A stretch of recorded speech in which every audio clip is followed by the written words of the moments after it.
Coucou les lumières, je vous montre aujourd'hui comment j'ai créé un sac rond d'été en corde de jute que vous pourrez porter aussi bien main qu'à l'épaule, parfait pour toute virée estivale. C'est parti. J'ai besoin de 50 mètres de corde de 6 mm, du fil de jute, une aiguille courbée, un mètre ruban, des ciseaux, un pistolet à colle et des bâtonnets à colle. Je pars d'une base étoffe circulaire de 33 cm, je marque le milieu, j'attrape l'un des bouts de ma corde, j'y applique de la colle chaude, je l'enroule vers l'intérieur pour former la base comme ceci. J'applique ensuite de la colle sur le milieu du tissu, puis j'y pose ma base que je maintiens en place pour bien le coller. J'applique de la colle sur le tissu en suivant les bords de la corde que j'enroule sur elle-même pour poser la base. Je continue avec la même méthode, j'applique de la colle sur le tissu autour de la corde que j'enroule sur elle-même pour former une face circulaire en corde de jute que j'agrandis au fur et à mesure que j'avance, comme ici. À 2 tours de corde, avant de finir mon cercle, je fais légèrement ressortir la corde en amande sur à peu près 26 cm. Je maintiens la forme en place en appliquant de la colle, puis je refais un tour de corde qui s'arrête au début de la première anse formée. Je double de nouveau la corde en amande.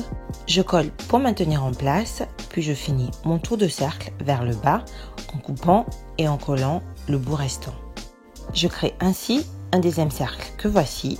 Je pars ensuite d'un rectangle de 70 par 10 pour créer le fond du sac sur lequel j'applique de la colle sur toute la longueur pour poser la corde près des bords en suivant une ligne horizontale.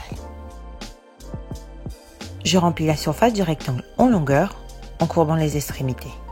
À mi-chemin de l'autre bord, je replie la face du rectangle en deux.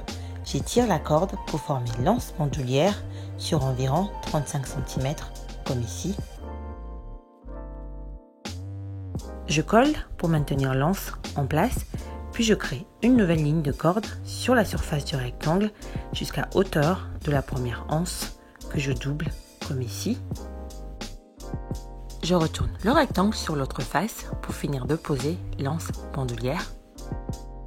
Je déplie le rectangle pour continuer de créer des lignes de corde sur toute la longueur et finir de remplir les surfaces restantes du rectangle comme ceci.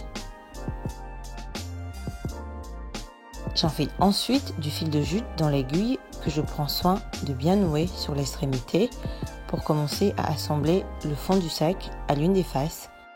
Pour cela, je passe l'aiguille sous la corde vers l'intérieur sur chaque extrémité des deux morceaux que je couds ensemble sur les bords comme ici.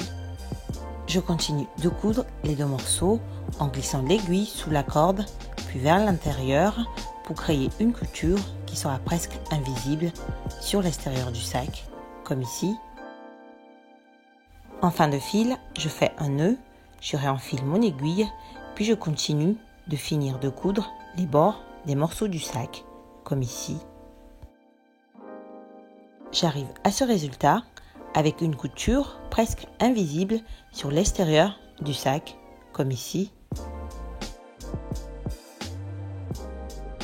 Je ramène la deuxième face du sac que je couds au reste en suivant le même procédé. Voici le résultat après couture. Je couds 2 boutons de pression à l'intérieur pour fermer le sac et j'ai terminé.